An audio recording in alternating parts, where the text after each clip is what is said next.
Can you please tell me what you had for breakfast? Well, I had a big smoothie, put a lot of greens in it, a banana, berries, spinach, and kale. And milk? No milk? Oh, Uh, you're vegan. I'm so sorry. What a stupid question. A little bit of coconut milk. This week on Al Empire, we sat down with Bassem Youssef at his home in Los Angeles in California. His two adorable children, Najee and Adam, were playing inside, so the quietest place we could find to record was outdoors, seated around a table in his garden. Yeah, this is Adam crying in the background. If you like, because this is happening in my house, and Adam is not very happy. I think he needs is his lunchtime. My name is Bassem Youssef. I was born in Egypt, Cairo, and I'm 44 years old. I grew up in a middle-class family. My father was a judge, and my mom was a university professor. And after I finished high school, I went to medical school. And for 19 years, I studied and worked as a doctor. And then 2011, everything changed. During the Arab Spring, Bassem Youssef became something of a legend. His political satire show, Al Barnameg, reached 40 million viewers weekly. For context of how big of a deal that is, that's nearly half the entire population of Egypt. Or, as another reference point, The Daily Show with Jon Stewart, at its height, had an audience of 2 million viewers. So Bassem, 40 million, Jon Stewart, 2 million. Bassem was huge. And then, as many of us know, everything changed. Today on Al Empire, a story of reinvention. I'm Dana Balut. And I'm Hiba Fisher, and you're listening to Al Empire. It went viral. It was everywhere. It's very, very foreign to Arab culture to talk about personal things publicly. 12 years before that, I was under the bombs of Beirut. I didn't go to therapy. I think I should. This is Al Empire, stories of exceptional Arabs around the world and their journey to the top.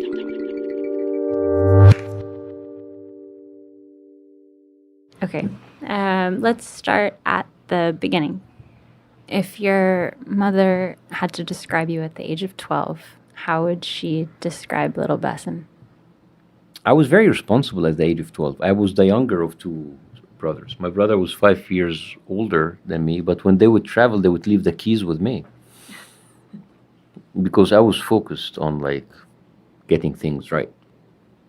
So yeah, I was. I think I was a good kid. I think I was a disciplined kid. Yeah, and I was a nerd, and that's why I went to medical school. When you say that you were a nerd, what were your favorite subjects in school?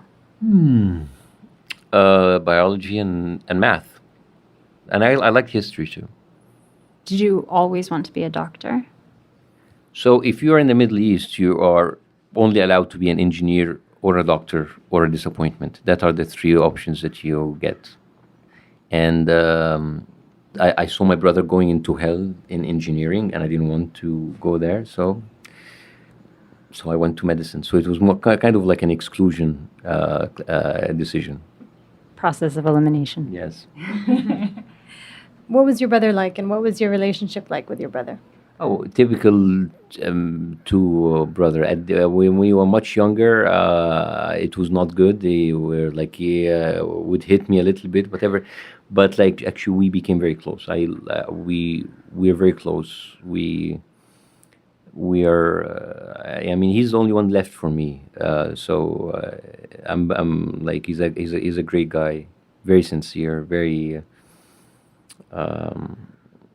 Very dedicated. So yeah, so it was a cool thing. And when I was old enough, I started kind of like to play soccer with him. So that was like another bond. Yeah, because he was very good at soccer. I wasn't very good, but I would be very energetic in the field. Were you funny back then? I don't know if I was. I mean, I was everyday funny. I was like, I was lively. I was loud. Maybe not funny. I wouldn't stand out of other people who were much funnier than me. So no, not especially. So, before you decided to go into medicine, did you have any kind of jobs growing up? Yeah, I did part-time jobs. My last year of medicine, I was sick and tired of medicine, and I wanted anything else to do. So I borrowed some money from my dad, and I opened a chicken farm. I bought 10,000 chicks, one-day chicks. Where did this idea where did this idea come from? I have to say, like, maybe it comes from, like, after 7 years of medicine, I was not very happy with being like, it's just like medicine takes a lot out of you, and I needed to do something different. I needed to do something that involves entrepreneurship, some sort of trade, and I wanted to invest, and I lost a lot of money, and I cried to my dad, and I asked him for forgiveness because they were hit by some sort of a disease or something. What was your dad's response when you told him you lost all the chicks and all the money? I mean, my dad was, oh my God, my dad was great. I don't know how he put up with me. Yeah, I lost 17,000 pounds at that time, and I don't know how, like, he was just very very cool about it. I think that my dad was one of the coolest people ever. Let's talk about your parents. What were they like, your mom and dad? Dad was very cool. They didn't care about anything. Mom, extremely strict. She wore the pants in the household. She was like too strict and too like, I don't know. Just like, she was very very very controlling. Comes from the fact that when her father died, she took care of the land, so she had to deal with all of the farmers and all of the people in the land, and she was also a professor. She was like kind of a leader. So she has got like some of the strongest personality, and that's why she clashed a lot with my brother. And that's why I was watching from afar. I learned my lesson, and I ended up doing what I want behind her back. So yeah, so and my father was just like the coolest guy. He was like, he didn't care. He was like, do whatever you want. My mom was the one who was always stressed out about us. Tell us about the moment when you saw your country changing and what that felt like. Is there a memory that you remember so vividly that you felt like, I need to do more or something is wrong? I mean, the biggest memory is like when I was in the hospital and we were getting ready to a day of surgery, and then the head doctor canceled the list because we on the television we saw the attack on Tahrir Square. That is what actually started all of this journey for me. What kinds of things did you see? Well, all kinds of things. I mean, I'm not gonna do like a heart surgery in the field, so I was doing simple surgical procedure like suturing faces, lips, simple injuries. Of course, there were like specialized bone doctors and eye doctors. We would triage them. So I was basically in the triage zone. Like many people, I didn't know, I was not very politically involved or active, and I saw people coming down the street and I watched, and I didn't do much as like what I did was just volunteering, giving out food and clothes and medical. I used my medical expertise to be part of the doctors that were stationed in Tahrir Square, fixing the people who were injured in the clashes. At the time, Bassem had been accepted to start a pediatric heart surgery fellowship in Cleveland in the US. He was on his way out of Egypt, a bright medical future ahead of him. And as he was waiting for his paperwork to process, his friend Tariq revived this idea that the two work on a project together. Tell us about the conversation that Tariq, your friend, had with you when he was trying to convince you to, I guess, start the show. Yeah, so my friend Tariq, me and him, we were friends for a very long time, and he was a YouTube partner, and in 2010 he started talking to me about hosting a show on YouTube. That was before the revolution, and he said, like, what kind of show, whatever show you want to do, I will produce it. Why did Tariq come to you and say, let's start a YouTube show, of all the people he might have known? Maybe because I was cheap. Maybe because he didn't want to pay. I don't know. I asked him this question. I said, like, he said, like, you have a way when you speak to people, people listen. And I think they listened because I was too loud. They thought maybe they'd do a YouTube show explaining the world's religions in 5 minutes. But ultimately, with everything happening in Tahrir, they couldn't stop thinking about making a show that was more immediately relevant. The thing is, when what kind of like made me realize that there's something really wrong is that I would spend all my day there, and then I go back home and I watch television, and then I see how the state-run media was twisting and spinning the truth and saying that all of these people are traitors and paid operatives. And then when Mubarak stepped down, I started kind of thinking of how can I make people remember that. I wrote the scripts in 2 days, and I collected videos on YouTube. And then Tariq got me a director, and the director, like, looked at a handwritten scribble, and he said, "What the is this? I mean, I'm not used to this. I'm a professional director. Why am I doing this?" And he was very upset. It's like, what the hell? And then we released the show, and like, we were the biggest hit. And then, yeah, let's do it. And he was the same director who directed the show when we came to television. So he remained with us. Yeah. What were in some of the things that we've read, you were inspired by political satirists here in the US. Can you talk about when did you first start getting interested in comedy and particularly satire? So I used to travel a lot to the United States, and when in my travels I discovered The Daily Show and Colbert, and I was watching them every night, and I fantasized about having the same show in Egypt. Why? Because this was amazing. This was an amazing way to show politics. But in the back of my mind, it's like that we'll never have this in Egypt. So when the revolution happened, suddenly everything came to place. Like, now we can do it. So when Tariq said find the format, he was thinking of Ray William Johnson, who was at that time was like a huge hit on YouTube. I said, I don't want to do Ray William Johnson. I want to do Jon Stewart. And he said, I don't think it's going to work. It's like, I want to do it. How did you, especially because you said growing up you weren't considered the funny one. So where did it all come from? I have to tell you, I can't even know. But like, I was watching the videos and I was trying to find links between videos and how can we categorize them.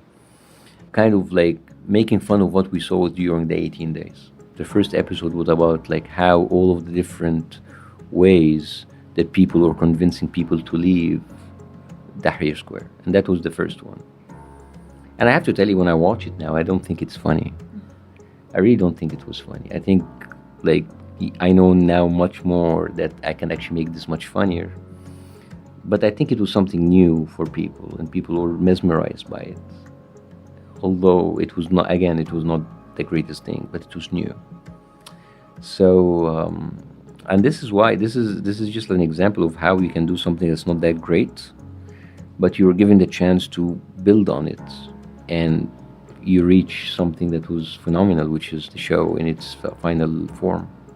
So describe to us the very first shooting that you did. Where was it shot? What were you wearing? How many takes? That was in the spare room that was supposed to be Nadia's room in the future. It was empty. So we set up a desk, a banner, one camera, and the director was there behind the camera, hoping that this will work out. How did you choose what to wear? Do you remember?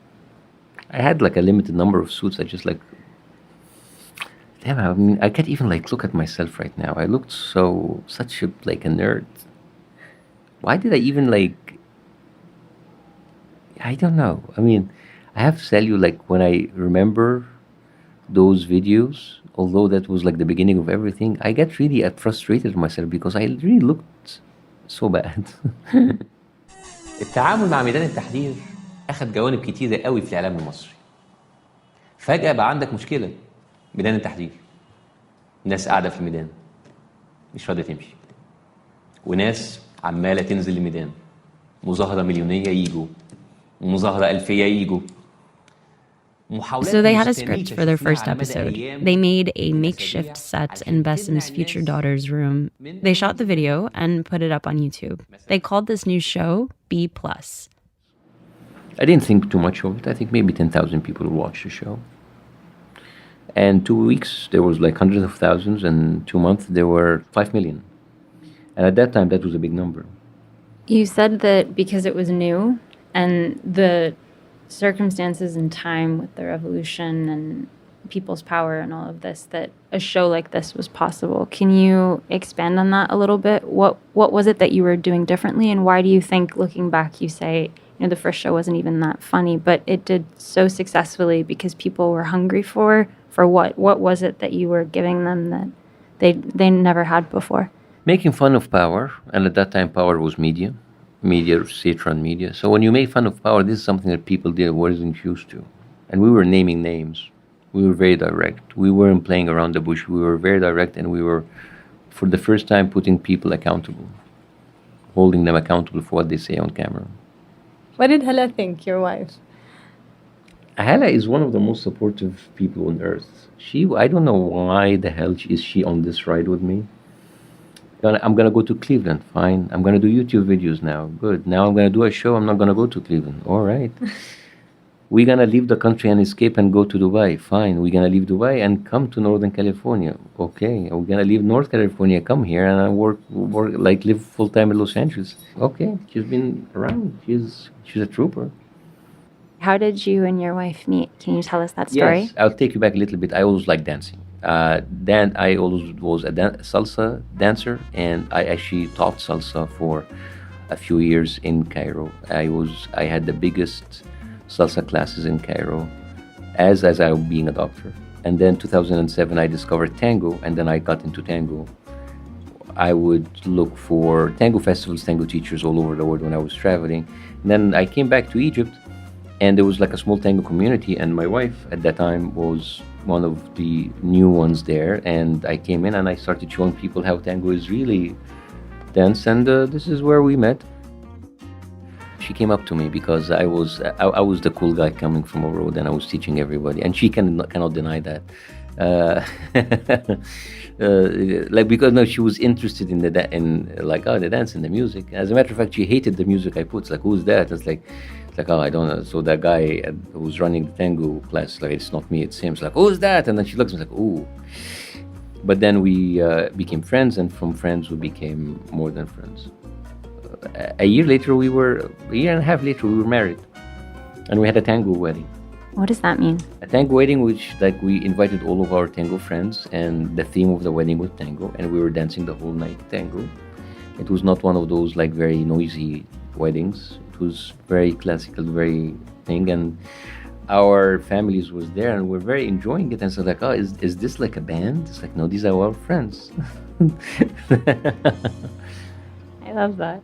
Did you have a conversation with Hala about wanting to? Who did you talk to about wanting to start this show? I talked to Hala, of course. I talked to my father and mother, and but no one, me, Tar, the director, Hala, my parents, ever expected this will go that big.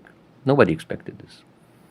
Yeah, I mean, that's why when people say how do you? It's when you ask people who were successful. Nobody has a formula for success. This is all nonsense. Nobody. Because it just worked. It happened. The circumstances stuff. I'm not saying that it is. I'm not saying that you don't have to put hard work and everything. But there's a lot of people who put hard work and they don't make it. It just happens. I cannot give you a formula to do what I did because I cannot even recreate that. So. When we talked, nobody expected that it would be that successful. And 5 million people watched the show online, and suddenly I have all of these networks approaching me to do a show on their platform, and said, but I'm a doctor. I am waiting for my papers from Cleveland. And then, so you know what, maybe I will do it. So we made an agreement with my mom, because my mom had to approve everything, that I'm going to put that project going to Cleveland off for a year, but I'm still gonna be a doctor and go to the hospital. So I did that. So the first season, I continued to go to the hospital while doing the show. What was that first phone call like when you were offered a television show? So it wasn't really a call. It was we were invited to meet different executives, different TV stations, and then it was like people were very difficult because they didn't want to put like a good decent budget. They just want, I'd say, YouTube video. Who at that time, taking someone from YouTube to putting it on television was unheard of. So they said like, it's something from the internet. It's gonna be like flaky. It's not gonna go anywhere. So here's a little bit of money. I said, no, we want to do like a good production. So people started to think that I'm arrogant, and I'm materialistic. And I said, guys, if that doesn't work, I'm just gonna go and travel to Cleveland. I don't care. It's either done correctly or not. So then we went to on TV, and Naguib Sawiris, he was the owner, and he said, all right, and he told me, like, listen, we're not gonna make any money out of you, but like I like what you're doing. A quick break from our story today to tell you about another Kerning Cultures Network production, our inaugural show, which is also called Kerning Cultures. In it, we tell stories from the Middle East and its diaspora, like the story where we follow a Lebanese cave diver into the depths of the deepest cave in the world, or when we look at the question of, logistically, what happens to our bodies when we die in a foreign country. They're the kind of stories that will transport you into other worlds, across the Middle East and the spaces in between. Find us wherever you get your podcasts. That's Kerning Cultures, Kerning with a K.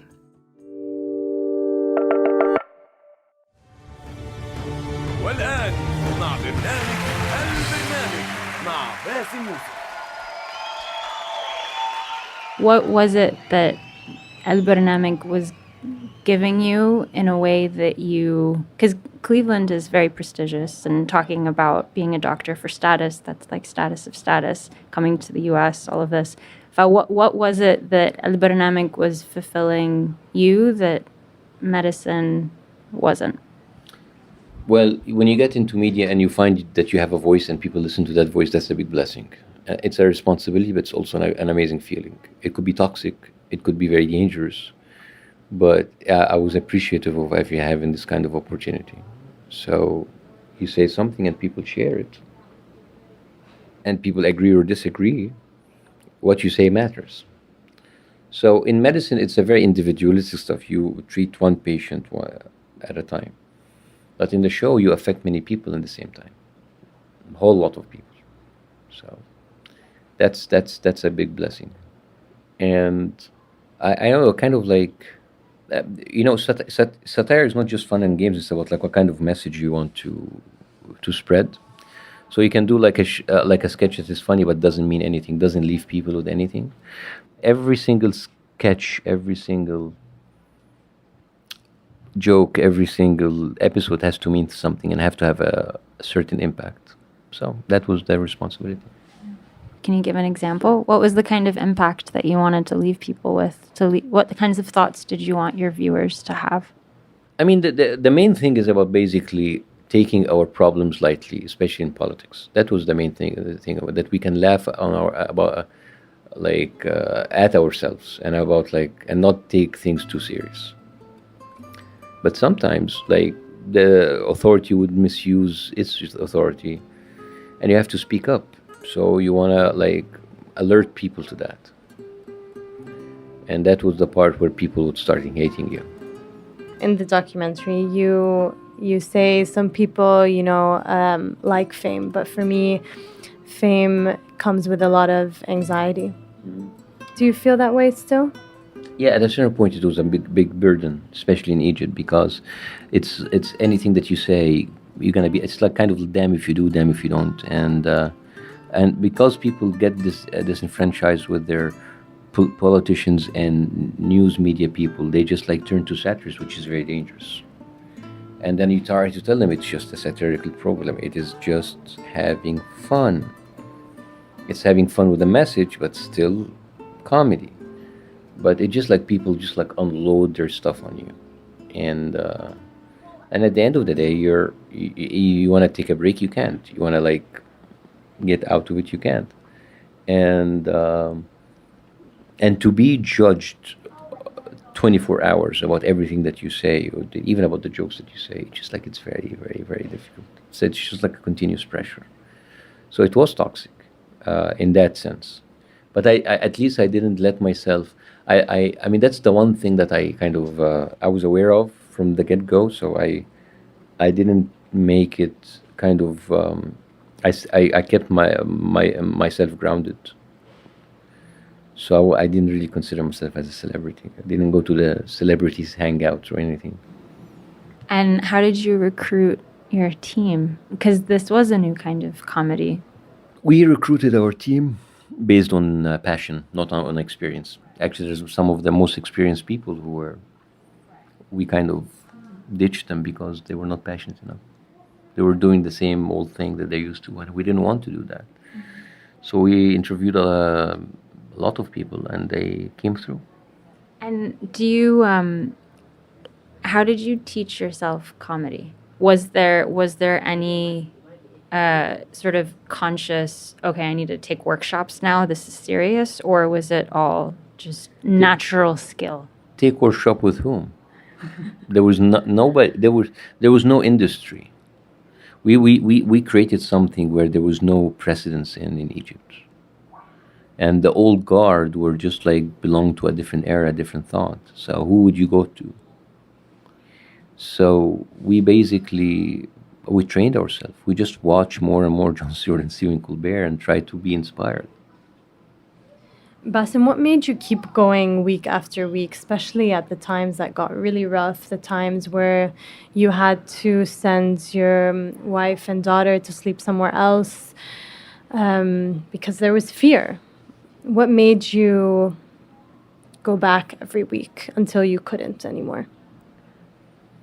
Yeah, well, the fear was there, but you just have to eliminate that and continue, because you will either live with it or you let it control you. At the end of the day, we have a deadline every week. So if you produce a bad show, nobody will say, "Oh, he was afraid." Nobody cares. People just care about the end product. People are not going to make any excuses for you. What were the conversations that you were having with Hela, though, when things started to get really bad towards the third and the fourth season? Well, Hela was very careful not to put more stress on me. I mean, she was there for support, but she didn't want to be an extra burden. What about with your parents? What were the conversations? Oh, wow. My mom was very, very, very, the whole time she was very agitated, very nervous, very worried. She wouldn't ever, she would say, that was a great show, but I'm worried about you. She's always worried, always worried.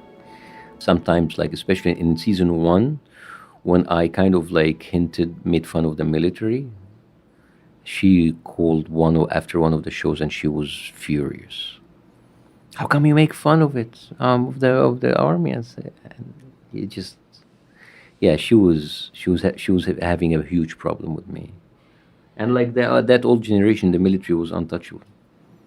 My dad was very cool. He was very proud. Yeah, it's my son's a celebrity. I got tickets for his show, so that's totally different attitudes. We've heard in the film and the book some your childhood friends towards the end of the fourth season sort of doubted your intentions and were questioning the comedy because it was so vocal against the military. Not just my childhood friends, my members of my family. Can you describe what that's like on the receiving end, and then how you dealt with that? Yeah, there's a lot of people who kind of grew up with me, and they were even big fans, and they got tickets to my shows, and people who were part of my family, and then they would suddenly believe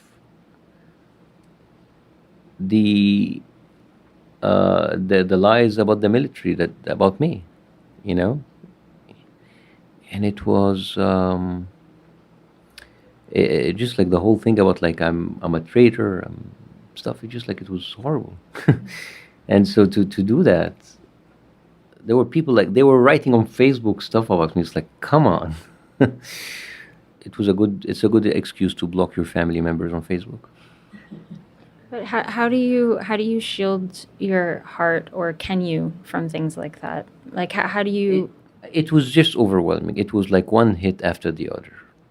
The death of my mom, the death of my dad, the turn of the tide against me. It's just like too much. And I think by that time, I just had to either pretend that I have a thick skin or actually act as I have a thick skin. Because you couldn't afford it. Because, and also, and add on this 7 years of cyberbullying that did not stop a single day. 7 years of cyberbullying. And I'm not saying about cyberbullying people still leaving comments. I'm talking about also media bullying.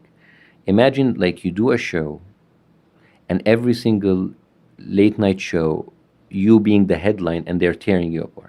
Imagine waking up the next day and there's 700 articles written about you in 1 week. 714 articles. Somebody actually counted it.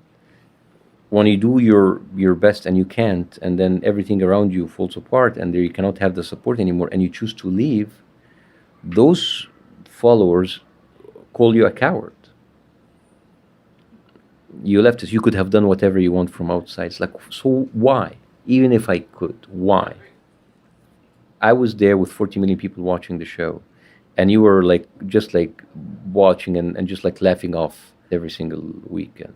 And then you want me to just use me as a tool. So I'm not gonna get into this anymore. So, for example, right now when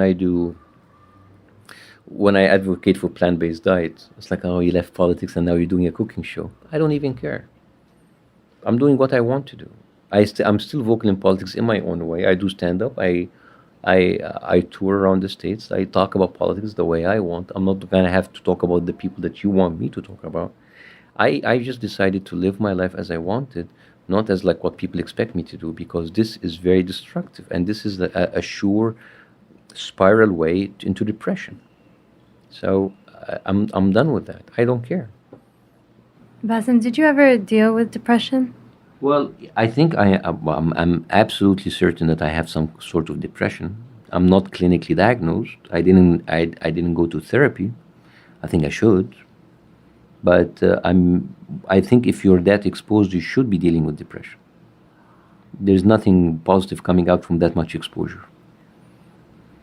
I heard in one of the interviews that you did previously that when the fourth season was taken down, you had repeat offers to continue the show conditionally, Yeah. not saying the things that they didn't want you to say. Can you walk us through why you refused that, or why you refused doing the show abroad? So when I left the country, I got like so many offers from outside the country, from people who don't like the regime, to do the show, and I said I'm not gonna be a tool in other people's hands. And I got offers from the regime to come back to have kind of a watered down version of a political satire show, and I said I'm not gonna go there.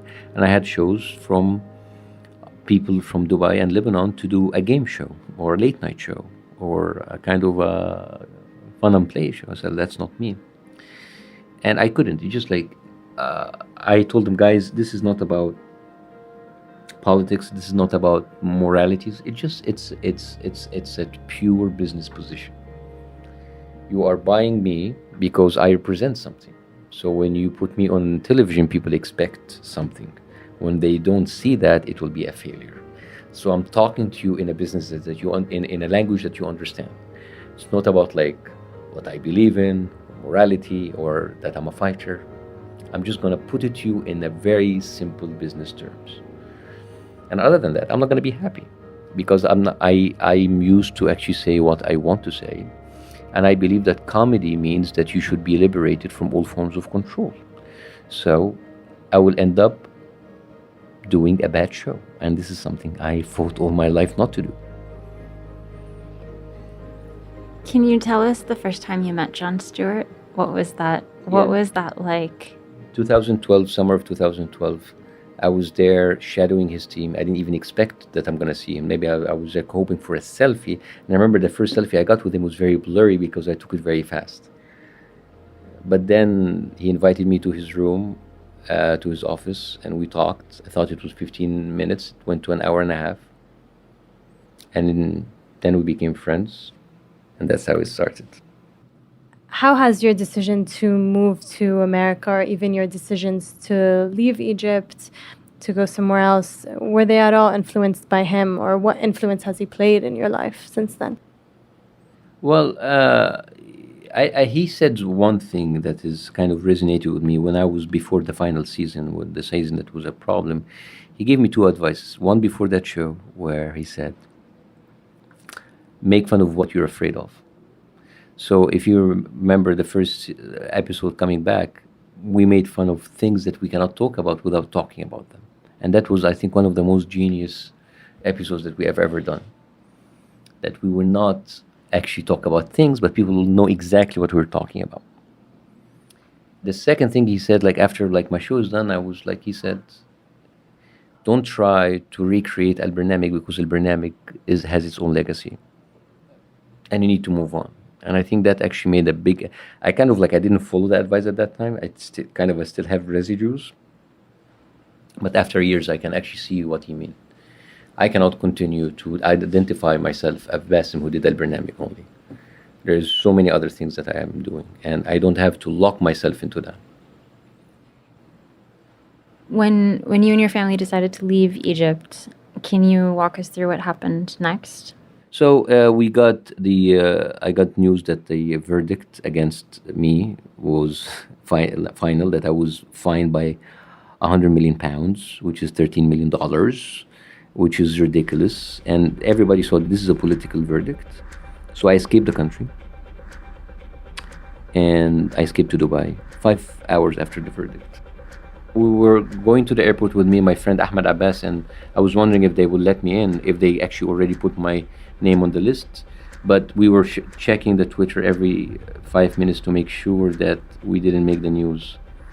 And because once we're out there, they're gonna use the pressure of the public to actually put some kind of restraints on me. And thankfully that didn't happen. So I was on a plane, went to Dubai, and stayed there for a year. And in this year, I got all of these offers. And then I thought, this is going to be my future if I stayed here. So I'm going to leave. And I left. And I decided to come here to the United States to start from scratch. And I decided to do that in English, talking to people from a different language, different audience. That's not my audience. I had to teach myself how to do stand-up in English. And I even didn't do stand-up in Arabic. So that is again, in the span of 4 or 5 years, I changed my career for the third time.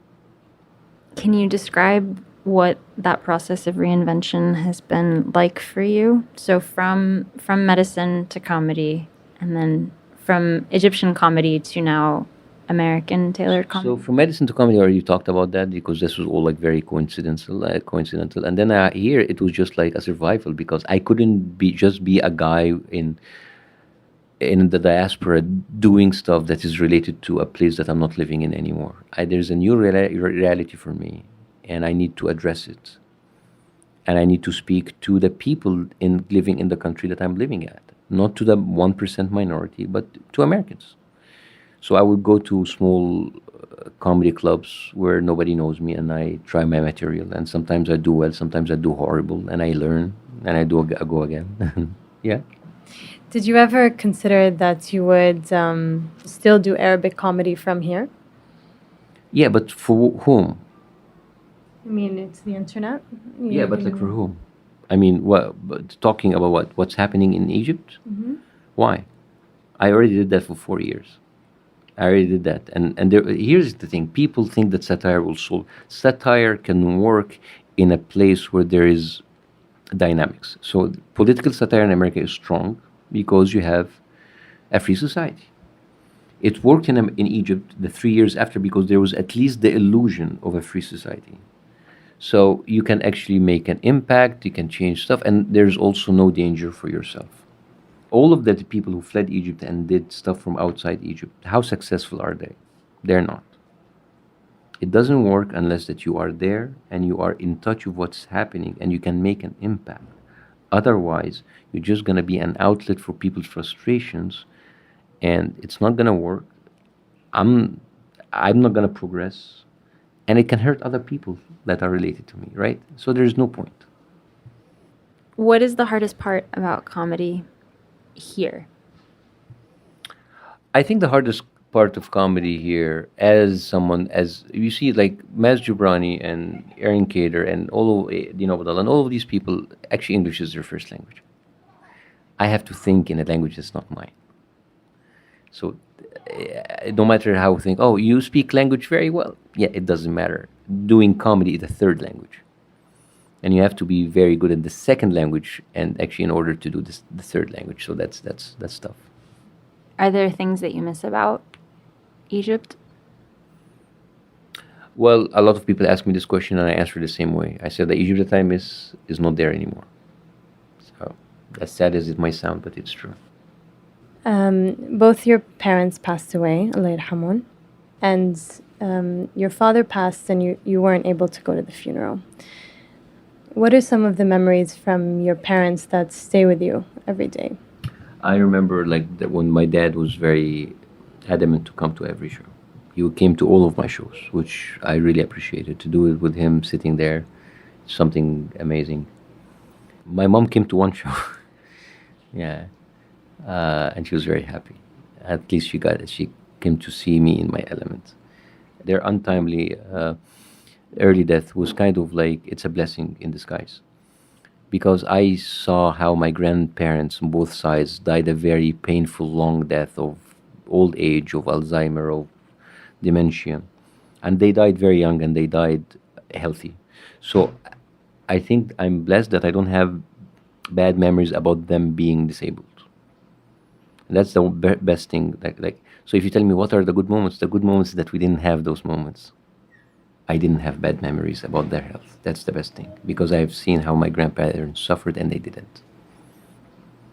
There is something that you said that I've heard you say in an interview. I think an Egyptian American asked you a question of what can we do from abroad, and your response to him was, well, you know that even though as an Egyptian living abroad, Egypt still consumes you. Do you still believe that? Yes, I think so. And I think you should stop making this happen.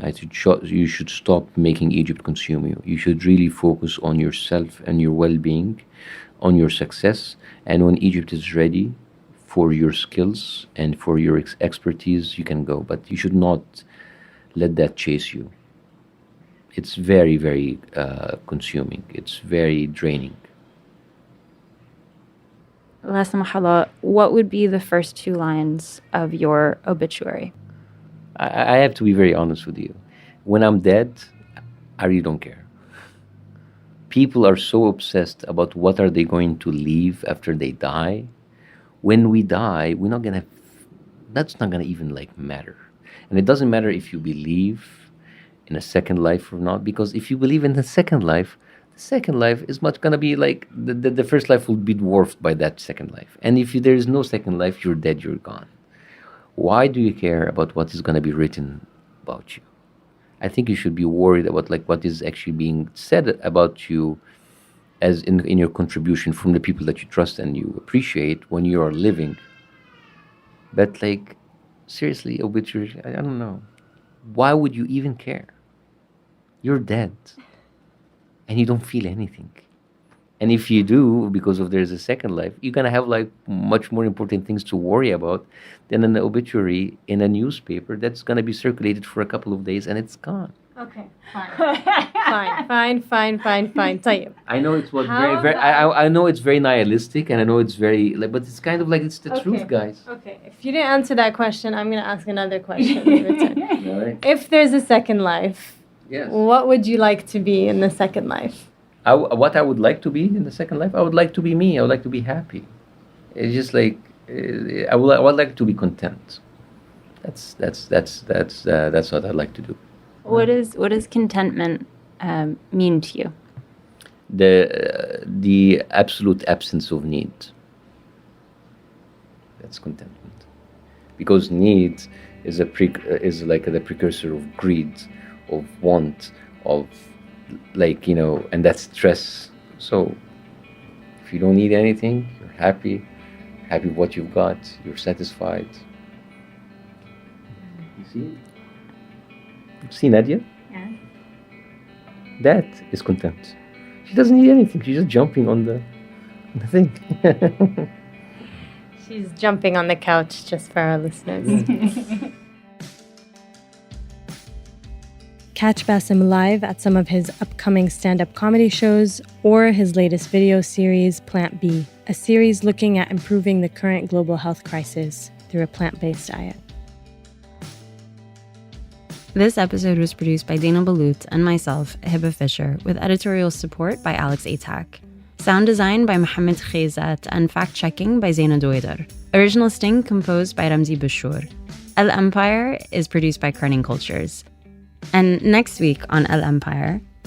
They say that TV shows have had more of an effect on American fear of Arabs than anything else. And so that's something that I am very wary of, things that are terrorist plots, because I have no interest in continuing to build on the fear people have of Arabs. Lastly, please help us by leaving a rating and review on whatever podcast app you're listening to us from. It really helps boost our rankings in the podcast stores, so as other listeners are scrolling through, they can find us and hear these wonderful stories. Thanks for listening.